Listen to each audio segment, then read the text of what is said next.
Go ahead.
Hi, Chris. Good afternoon, Chris. Can you hear me? I think you're on mute, Ahmed. Okay. All right. We're just going to be in 50 seconds, if you don't mind.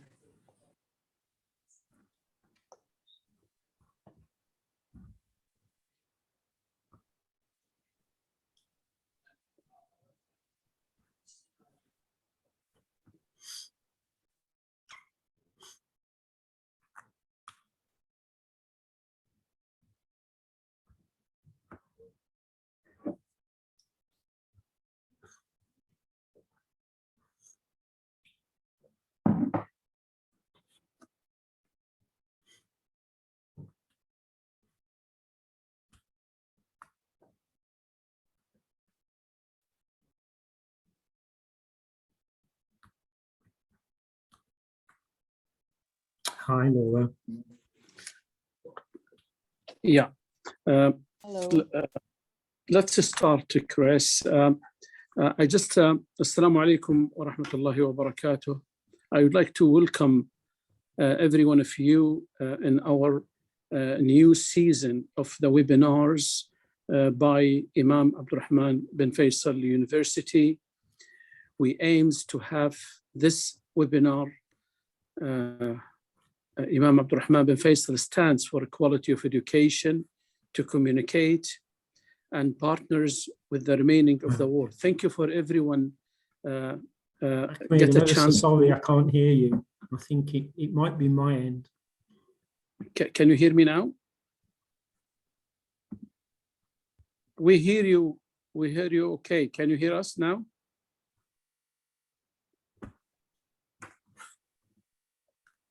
Okay. Chris, is everything going well with you? Cannot hear me.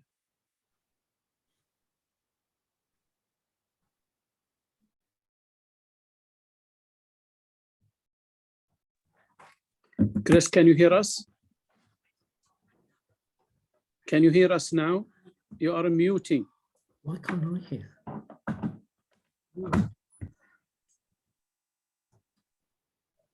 Yeah, okay.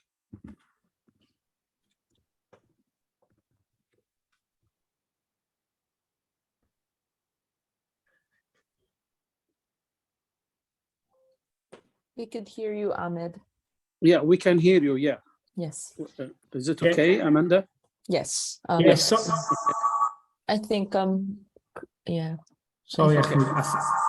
Hang on. We'll sort it at our end. It's a problem at our side. Just a moment. Okay. Yeah. Okay. Well, let me continue. And during the time you are, Amanda, fixing the things there. Okay. And just I'm welcoming everyone all over the world. Thank you so much for attending our webinar series.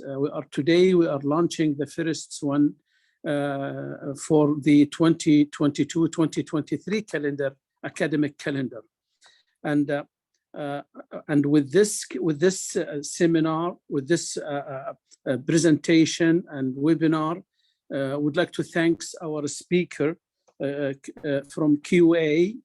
I will have full introduction about him, but before that, let's start to know IAU Imam Abdurrahman bin Faisal University.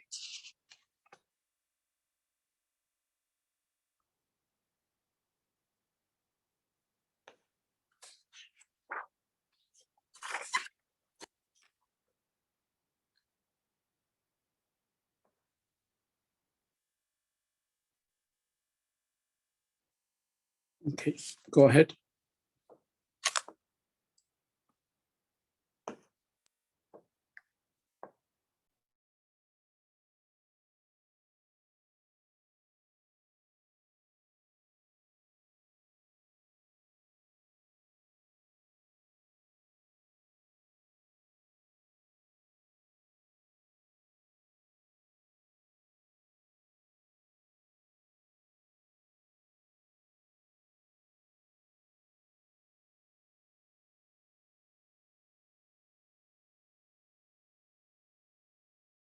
I'm just waiting the video, the video clip, which is supposed to be now for 3 minutes.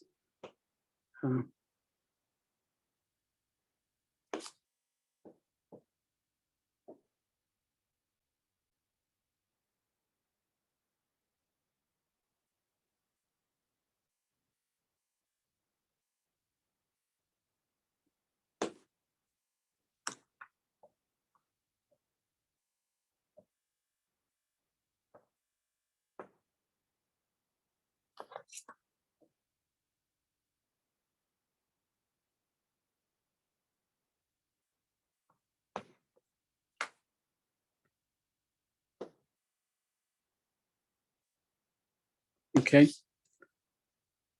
I think there's a technical problem. It will be, but can I introduce Dr.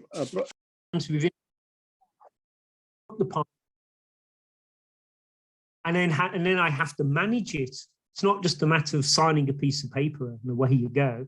You've got to manage it to make sure it's still delivering what you need. And then how do we develop it further? A lot of partnerships start very simply, or maybe just 1 degree. And then you come back 5 years later and they're doing 15 degrees together. It's best to start small, build that relationship, build that confidence in each other as well, before you suddenly go all in with lots and lots of different courses. So those are the basic stages. Identified the partnership. Check the partner is valid for you. Then produce some paperwork, legal paperwork, obviously. You're forming a contract here. So, you know, the contract's got to be suitable in both countries. That's often difficult.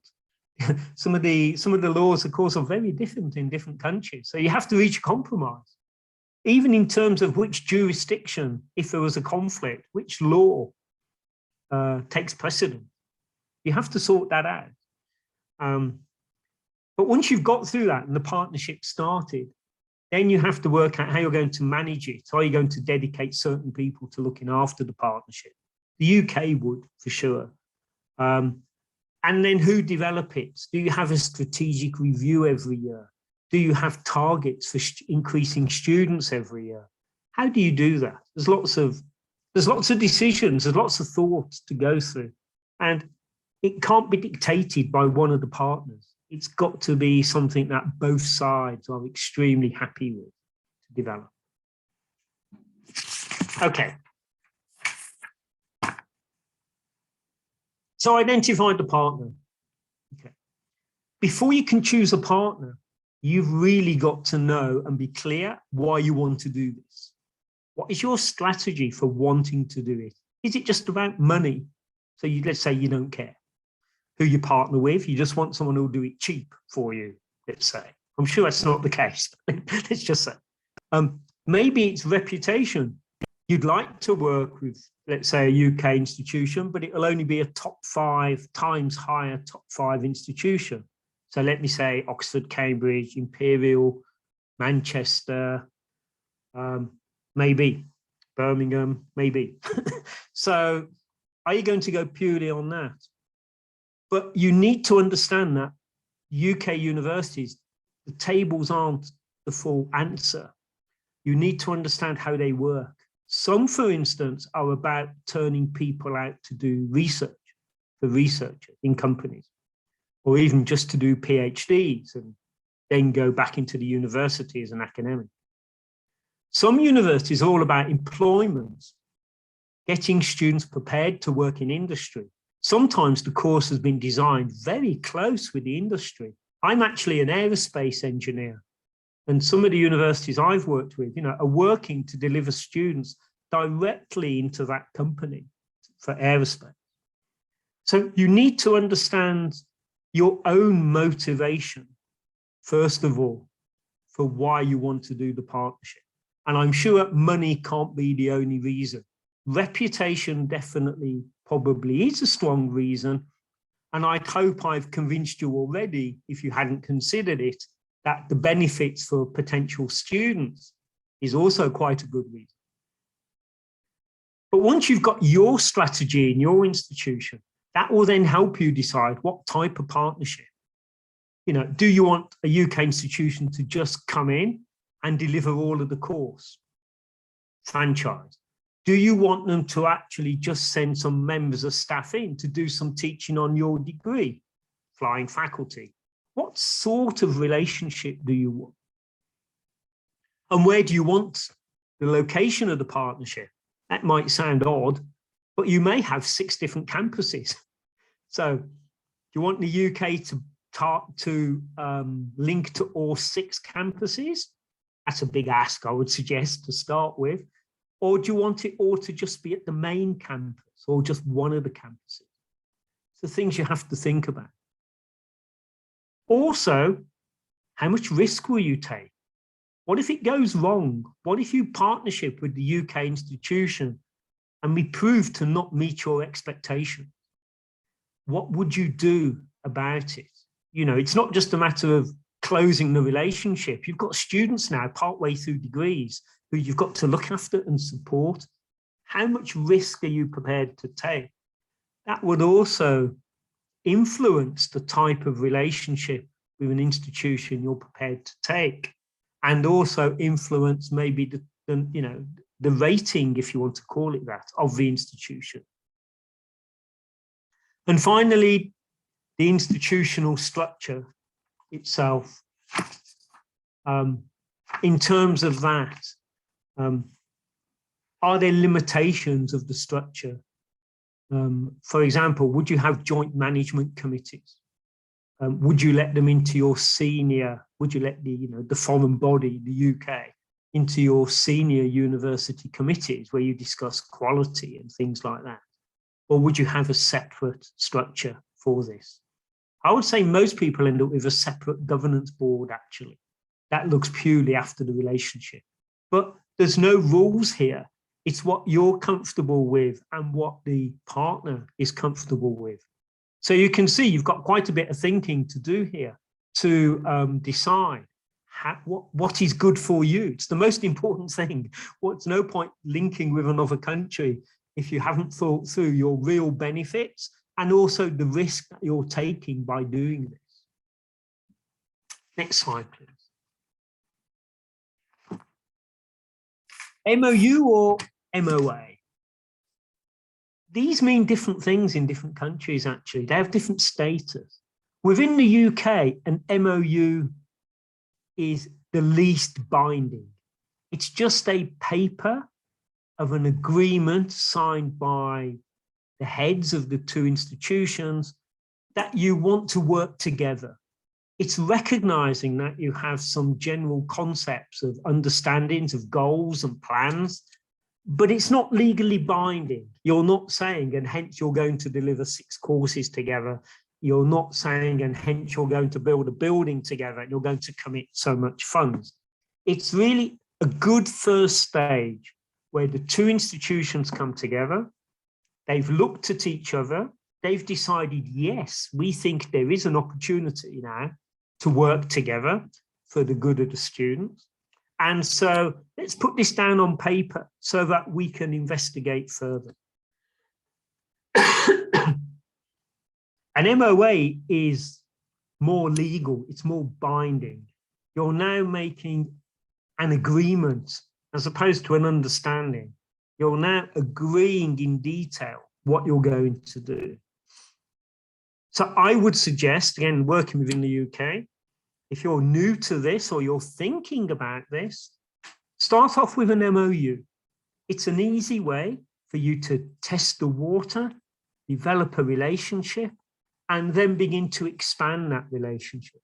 Once you've had more discussion, more understanding, you then, of course, can move on to something more formal, more legal, which, of course, involves both legal teams from the UK institution and from your own institution to make sure that what you're doing obviously fits within the country's laws, as well as, laws that, things that you are happy with. How long will this agreement last for example? Do you want to sign for 10 years, 5 years, 3 years? These things all need to be considered. Okay. And that then brings you to a long list of things to develop. I just mentioned the length. What about exclusivity? So this is interesting. So often a UK institution would say, we'd love to work with you, let's say, to deliver mechanical engineering or dentistry, but we'll only do it as long as you only work with us on that. You can't then sign up for another UK university and do mechanical engineering at 2 universities. So they want some exclusivity. So might you, of course. They also might say, we will only sign up because you've got multiple campuses, as long as you also don't deliver mechanical engineering within, let's say, 100 kilometers of the campus. You might also have exclusivity rules that you'd like to include. Of course, the UK's done a lot of this. So if you start talking to the UK, they'll come up with a contract to start with, an agreement, a discussion point. They'll give you a draft and say, this is what we normally do with our partners. And then you go, oh yes, that doesn't quite work for us. We need to do this and this and this. And then of course you'll get to something. What about terminating? We have a responsibility for the students always. So you can't just finish after 1 year. You have to think carefully. How do we terminate this? How do we get out of this? So that needs some thought. The laws, the financial arrangements, everybody will want a fee, of course. How much should that fee be? Is it dependent on the number of students? Does it change if the number of students suddenly grow? Need to think of it. Insurance for yourselves, maybe for your buildings, maybe for damage, maybe for loss of reputation, maybe. You have to think of the, sadly, as well as looking at all the benefits, you have to think of some of the worst things that can happen as well. What about intellectual property? I send a member of staff from my university, when I was working at the university, to you. I take a copy of all your lecture notes. Thank you very much. I take them back to the UK and I start teaching them. You happy with that? You're probably not. Neither would the UK. So again, there's normally an intellectual property agreement within it. Student numbers, of course, how many students do we want? Marketing. I have to be careful. I have to be accurate. I have to be truthful about what I say about the relationship and about the 2 institutions.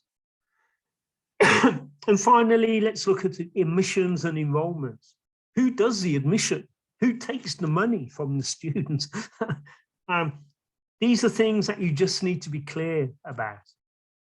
If you're thinking by now, oh gosh, this is all sounding quite complicated, I would say, good. You know, I want you to realize that these things are not something done in haste. They're done with lots of care on an academic standard, but also on a financial standard and on a legal standard. It's very important. Otherwise, you just have problems later on, or you risk problems later on. Next slide. So let's just jump back to selecting your partner. In the UK, if you want to work with the UK, they will do some due diligence on you. And these are a list of things that they would want to know. They want to know, you know, are you legally, what's your legal status within your country? Do you have degree awarding powers yourself, or are they awarded by a government body? How does your governance work? What about your finance? Who wants to work with someone who's about to go bankrupt and let you down? So they want some confidence over that. What about your status, your reputation? These are things you'd ask of the UK as well, I'm sure. Absolutely, absolutely you should. Does our learning environment meet? As I said, if you teach everything by PowerPoint and we teach everything in the laboratory, that could either be a conflict or it could be a reason for working together to get the benefits of 2 systems. You need to be clear. You need to know what you're going into here. Also, how easy is it to do business? There's often lots of restrictions, and normally legal restrictions actually in country of what you can do, what you are allowed to do. You know, maybe you can't award your degree internationally, for example. There was lots of restrictions. Of course, cultural and political differences, that can be very important too. Hopefully, it's one of the benefits of sharing, of doing transnational education together. But it can also be a situation where, unfortunately, hence you can't work together because you just can't align. There are such major differences that don't work. And finally, what about the local quality assurance, the regulatory landscape? For example, you could be trying to work in a country that says everything has to be assessed by examination. In the UK, an awful lot of work is examined by project and coursework. So immediately there's a problem if you have to have everything assessed by examination, that it makes it really difficult to work together. You have to know these things before you get too far into the relationship. Okay, next one, please.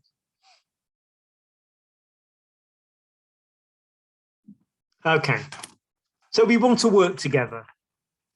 We've got that far, let's say. We've signed an MOU. We now want to set up the partnership and get it approved. What's involved in doing that in the UK? Okay, next slide. So there are certain requirements in the UK for quality that I listed on, you can see on the screen there. So wherever the UK has students, the UK is still it's still responsible for ensuring that the academic experience, all the way from admissions through to getting their degree, meets the quality requirements. That it is their responsibility. They can't delegate it. Let's say if they're working with yourselves, they can't delegate it to you. That means that they will ask to look at some of the marking. They will ask to look at some of the project work to ensure that the standards are compliant and meeting equivalent, let's say, to what would happen in the UK. As I've said before, maybe they'd exceed it. There's nothing wrong with that. But there's a check that they are bound to do. They also have to make sure, with the second box, that the UK retains responsibility for ensuring the students' needs are met. In other words, that they are supported, that they are given help, that there's personal tutor schemes, the support networks for the students who are having difficulty, maybe disabled students who need some extra support. It's important that they are given as much equivalent opportunity as possible, and the UK would, any institution in the UK would have to ensure that that was met. And of course, they have responsibility to, if they're given a UK degree, a shared degree, the UK organisation has to be sure that the academic experience is of the right quality. It doesn't matter where you teach it, how you teach it. If you're getting a UK degree, it automatically lines you up to having to comply with the quality requirements within the UK. It's not normally a problem, but it's just something that has to be done. Okay, next slide, please. So let me bring another lot of things for you to consider. You now want to develop a course. Well, you've got to agree the academic content, of course.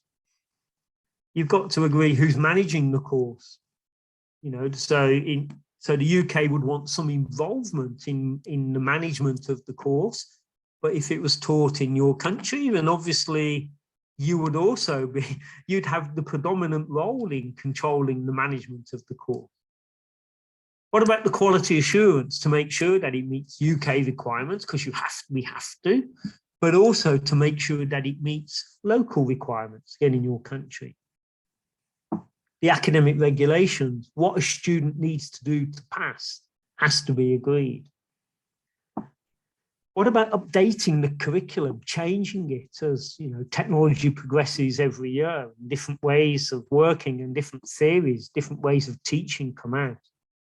We have to work out a plan to work together with that.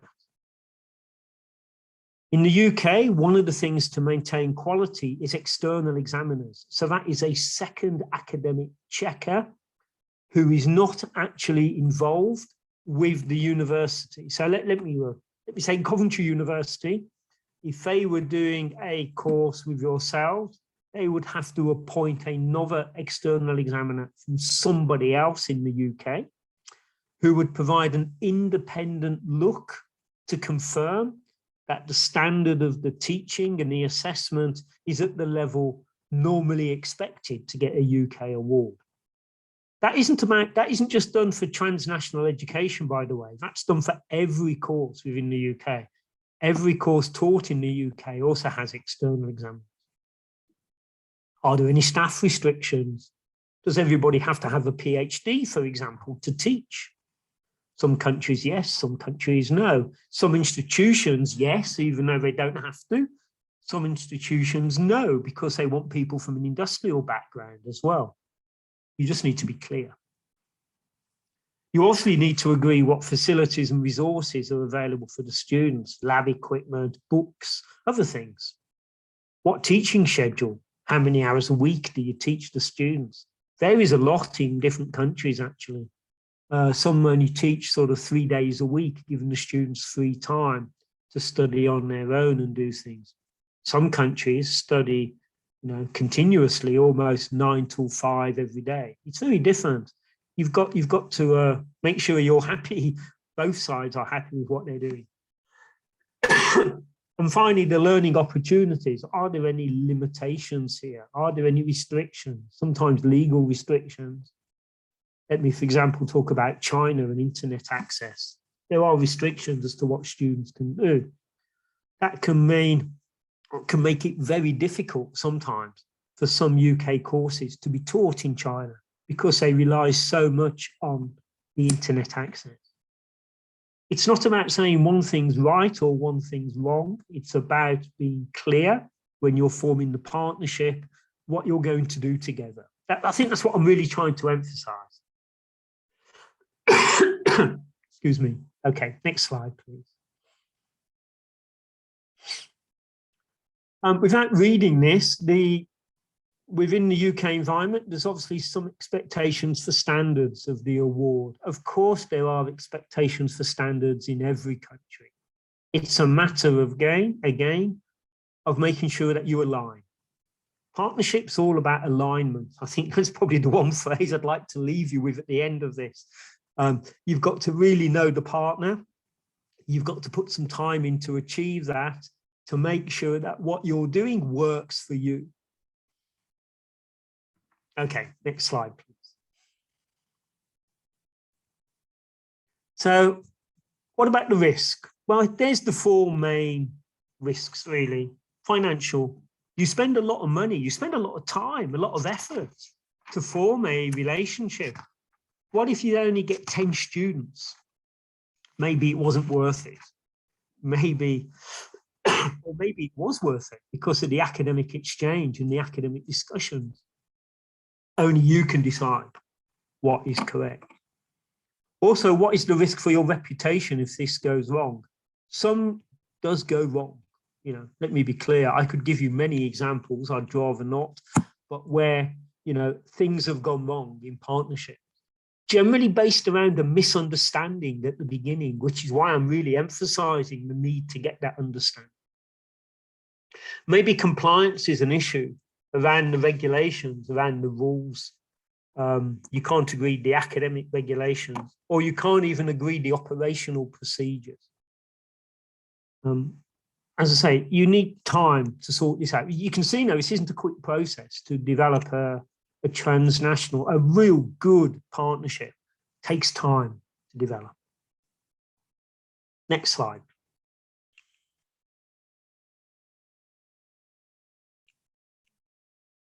Oh, there we go.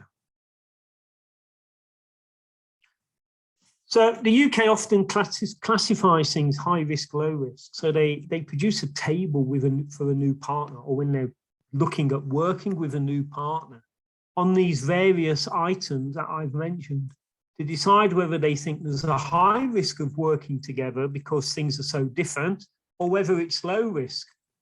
Or also, if there's a problem that appears, we can very agilely solve it. So again, it's low risk. A problem may develop, but we've got good things in place to solve it. Certainly, it's important the management of the partnership is agreed, so that when there is something to discuss, something not going right, all the students failed, or all the students got 100%, say, then there's an open, honest, and respectful discussion to decide, whether that those marks were correct, and if they weren't correct, what are we going to do about it? Not just for those students, but obviously to prevent this happening again, so that we learn and work together. Next slide, please. So you need to identify the risks, which I've mentioned. Then once you identified what you think the risks are, you need to analyze them to decide, how risky they are. And then implement a plan. What happens if these risks happen? Something does happen. What are you going to do? How do we mitigate it? Often we have a closure agreement in the contract, for example. If we decide to close because we are both going separate ways, then how do we do that?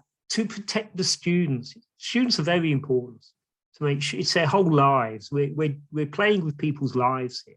It's very important. So how do we implement that?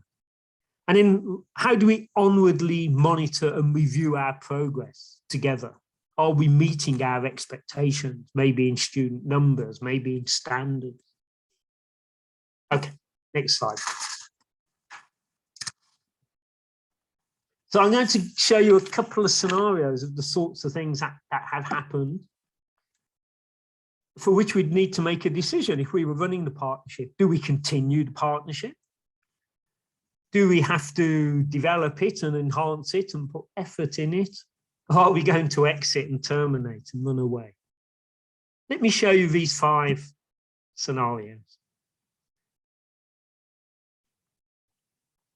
So just very quickly. So here's the first one. You've signed up for 5 years and you've agreed student numbers of what you're going to get each year, but you don't get many students in the first year. What happens there? So you expected 200 students and you only got 10. So your financial arrangements now don't work at the moment. Is it just because it was a startup year and perhaps the course didn't have enough time to be advertised? Perhaps the market doesn't understand the benefits or what we're trying to do between the 2 countries? Or do we just decide, oh gosh, we've all made a mistake, this is never going to work? So that's one thing can happen. A franchised course, so a course that is being delivered from, let's say, the UK to yourselves following the UK curriculum. And in the UK, university totally changes the curriculum. It changes everything. It moves it from, I don't know, face-to-face teaching to online, let's say. Are you comfortable with that? How much discussion do you want with that? You're not going to let the UK university just do anything and change anything, I'd suspect. So how would you handle that situation? Also, what if the UK course actually closes? UK courses close quite a lot in the UK. Universities change the curriculum a lot in the UK. So what happens if the course closes in the UK?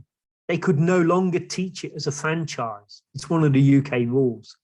So that would force that course to be closing. You teach the students you have through the rest of the year, through the rest of the years they have to get the degree, but you couldn't recruit anymore. Obviously, that affects your finances, might affect your reputation.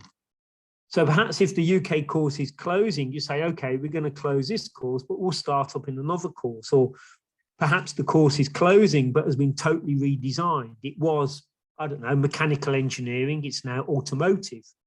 Maybe you're comfortable with that. Maybe it's better, actually. So you need that. A common problem is number 4.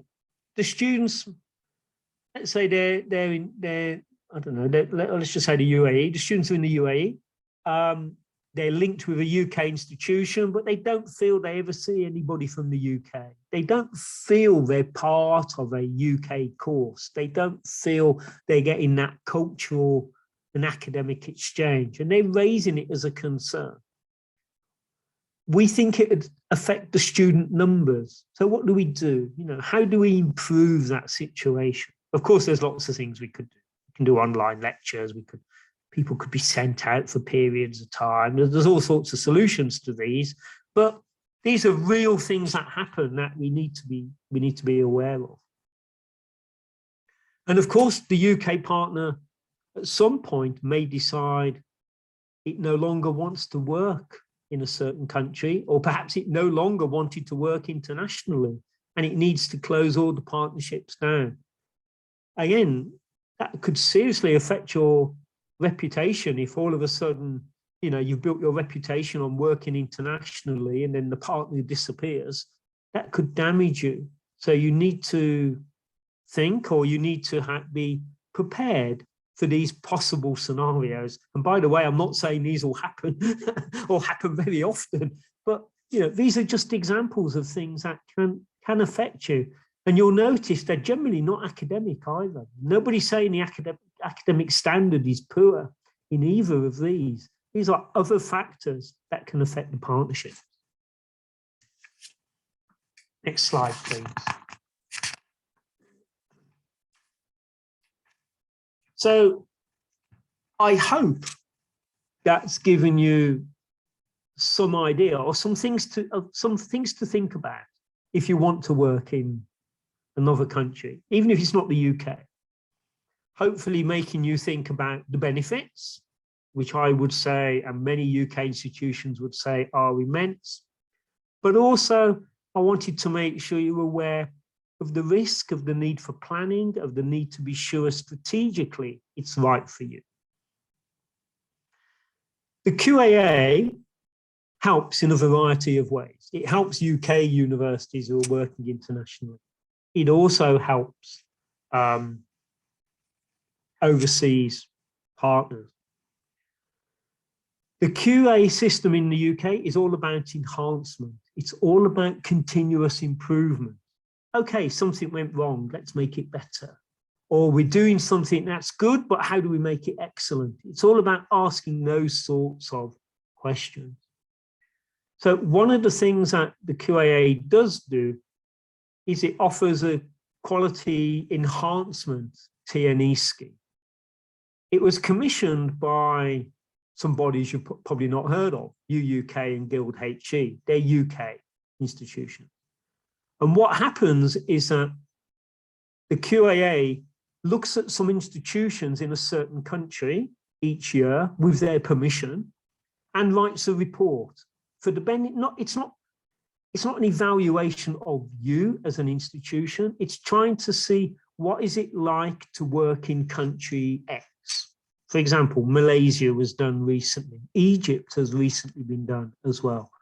And we publish these reports to members who are within the QAA so that they can think, oh, I'd like to work in Egypt. Well, what's involved? Who's working there now? How many students? What sort of courses? So they do those courses. And I believe that the kingdom is due to be visited next year with, I think, the kind permission of your local quality assurance agency. I think the plan is that some members are going to come over next year to evaluate possibilities within the kingdom and to see and write this report that would be available to UK institutions and of course to any institution that was visited with obviously their permission. We can't just go marching in, we can't just walk through the door and say, hi, we're here.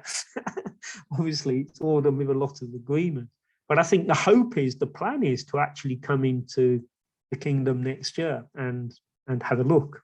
So that will be good. I think we're looking forward to that. Okay, we actually visit 3 countries a year.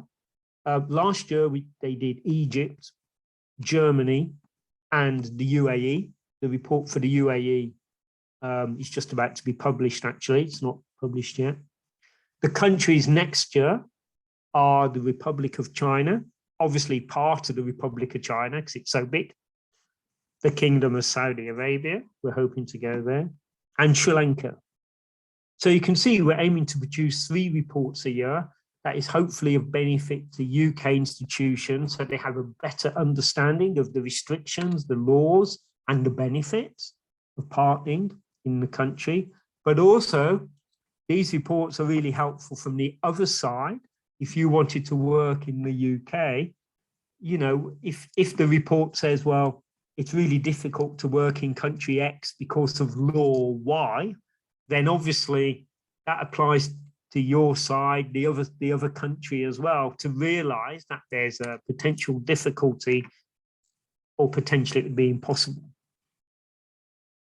Anyway, we'll see. Those reports are available. You can see the link there to some of them where you can see what we do and how we go about doing that. But when we go in, we're always looking at, say, the big flavor is enhancement. It's not about pass fail. It's about what are you doing now? What do you do to get better? We can all get better for sure. No, I'm sure nobody would deny that. Next slide. Chris, we have 1 minute left. Yeah, I think we're just about. Okay. Thank you. The other thing the Quality Assurance Agency does is it's also started doing program accreditation where it will look at programs. It'll do reviews of quality within an institution. I think that's not allowed actually within the kingdom, so I think that's banned. But also something that could be of benefit to you is the international membership. I would say look it up on our website, because what that does is it links you with all the other countries that we work with. It gives you access to reports, gives you access to a wide range of resources. Just have a look is all I would say. And I think that takes me to the end. I think if we look at the next slide, hopefully, okay, it just gives some links as to where you could look at. But if you just search on Google QAA, that will do. That'll get you to everything else. And I hope that was of use. I thank you again for allowing me to present that.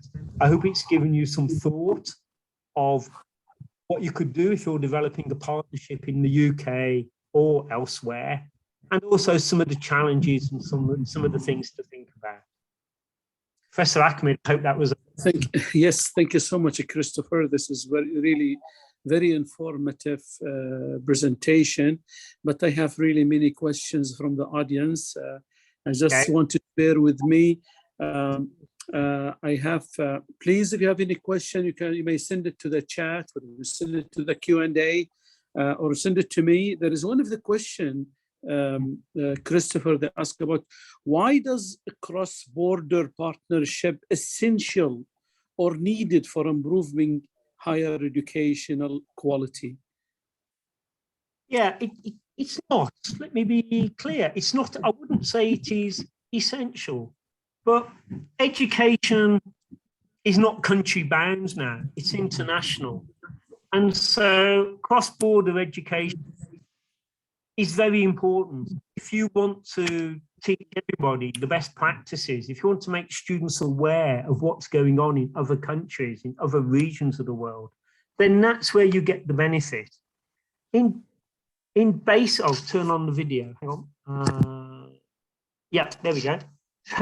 So it's not absolutely essential. Nobody's saying you can't produce good quality without doing transnational education. It's the fact transnational education brings all these wider benefits.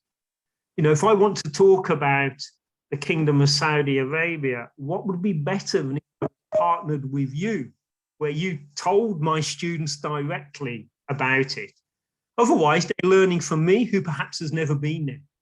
It's not the same. You know, you will get better quality, better information. Mm-hmm. Absolutely essential? No. But beneficial? Yes.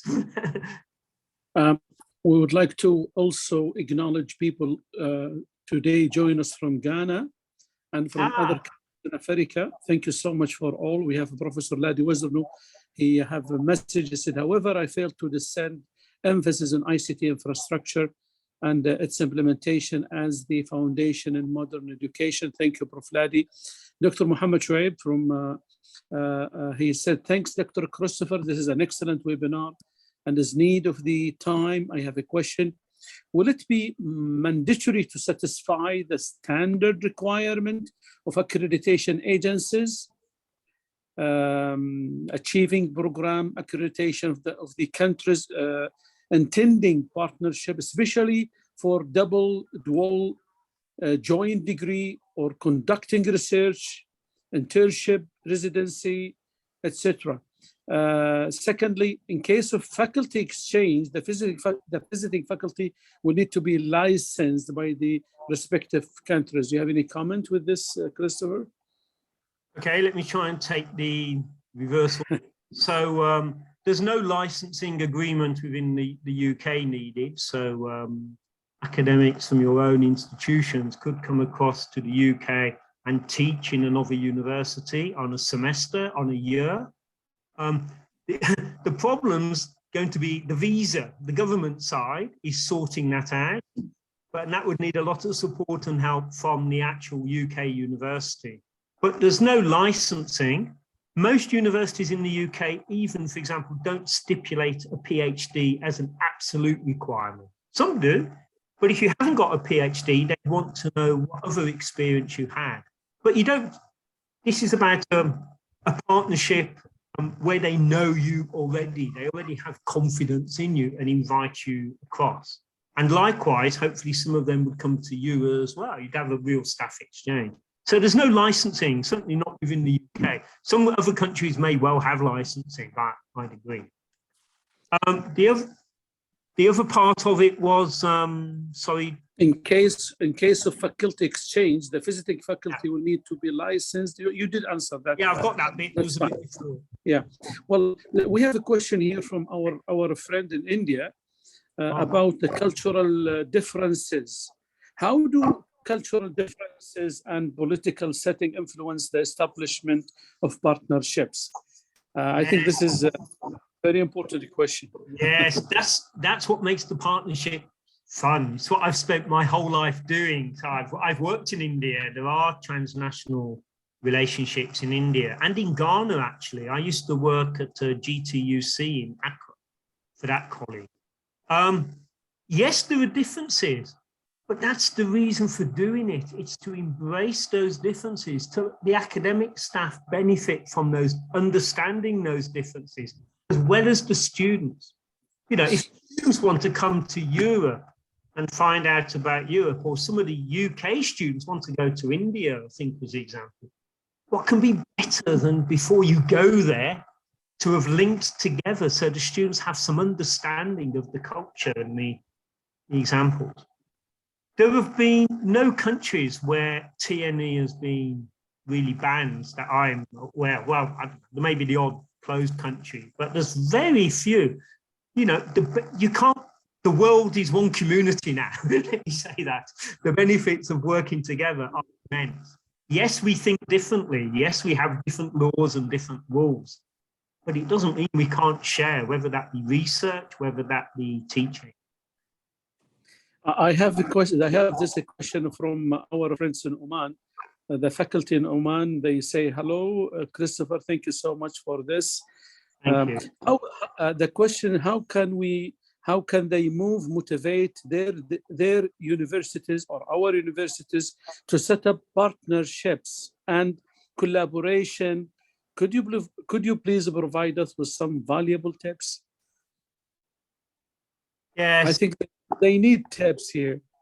Yes, it's difficult to get, it's getting that initial relationship, isn't it? So I do work, I've worked in the Oman, worked in Middle East College in Muscat, and they have a very strong relationship with Coventry. So for example, if you're in the Oman, you could go and see Messit or MEC in Muscat and chat to them, leaders, to have a chat to them about the relationship and working with the UK.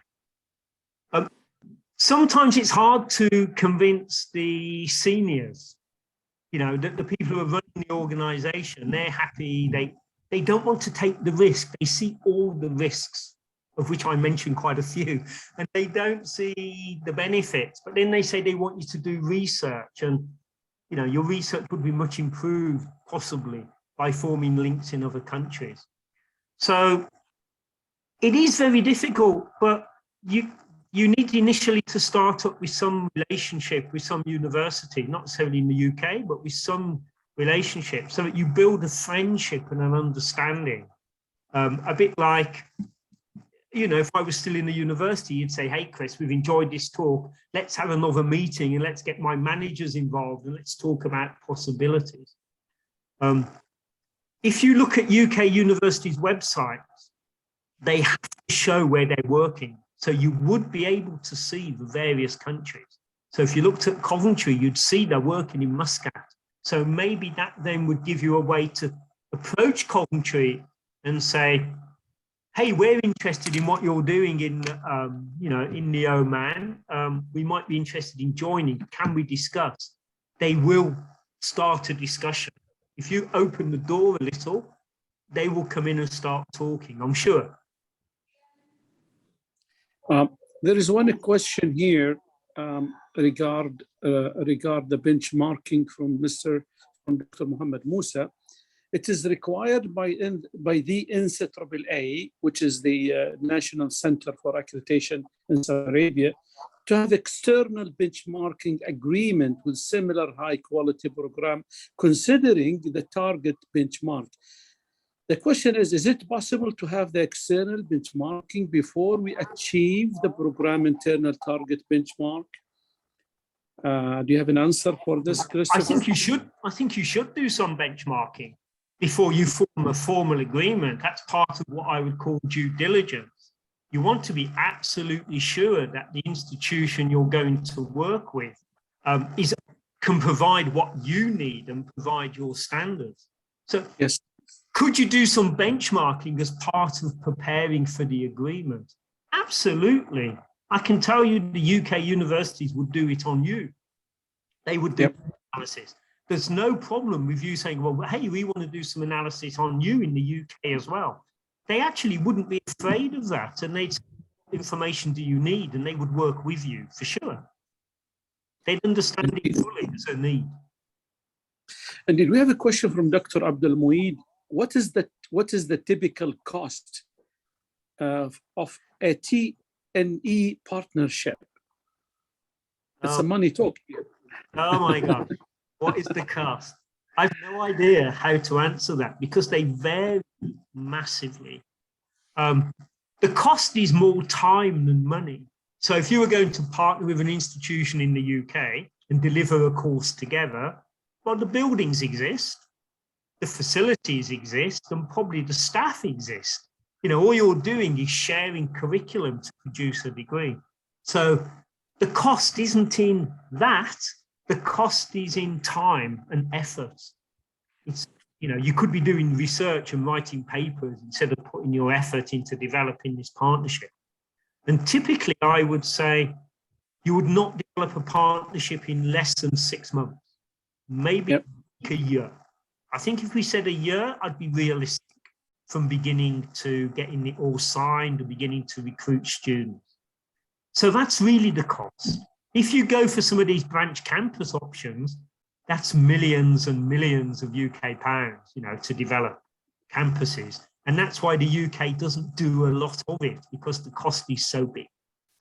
But think of it as an academic exchange. It's your time that's being costed, not necessarily a big infrastructure on equipment or building. Yeah. Well, there is a lot of a question, and the time is running. I cannot take it all definitely, but let's have the final thoughts before we make the summary by me. Then the Dr. Nihad Al-Umair as well will be next. What is your final thoughts in 1 minute? Who, me? Sorry. Yes. Yeah, sorry. Okay. I think my thoughts, I would say to you, there is great opportunity to share and share information. However, you need to spend time to think of it carefully Go slowly, talk to your partners carefully, but there is massive opportunity for your academic staff and for your students, particularly your students, to get a wider exposure, let's say, understanding of different parts of the world. Well, we're gonna tweet these words, if you don't mind, Christopher, within hours. You're welcome.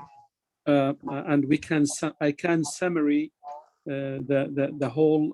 I mean, I cannot. It's a very informative presentation. But Professor Dr. Christopher Blend, he emphasized partnership, leverage university resources, and pool talent to overcome challenges. He emphasized cross-border collaboration are growing financial and informational resource for universities. Strategies of growth, money, more research, quality, and institutional repetition are the reason for developing partnership.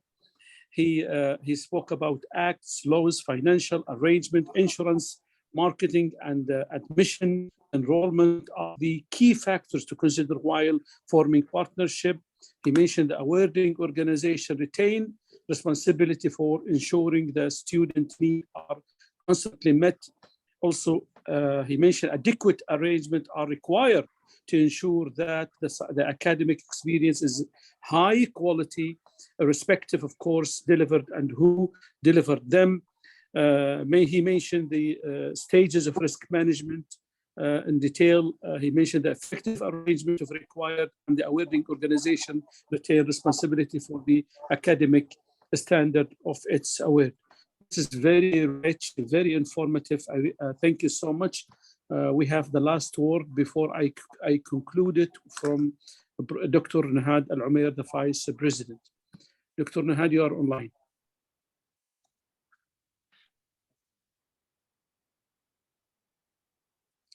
Dr. Nahad, are you with us?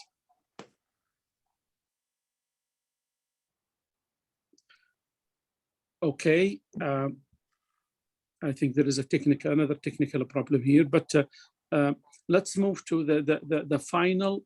I would like, in behalf of Imam Abdurrahman bin Faisal and on behalf of the Professor Abdullah Rubaysh, His Excellency, the President of the University, and as we are committed as a university to deliver quality of education, we are committed to continue with this quality of webinar by inviting the qualified, experienced speakers. Will be monthly, as we are now. We have this the third year, hopefully continuing with this. Next webinar will be October 26th. Our guest will be hopefully from Australia. We will announce and we will circulate the post regarding the title. Make sure you will have your seat there. And also, if you want to hear the whole presentation, what has been presented by Christopher Blend, you're going to find it in this clip and this youtube.com channel.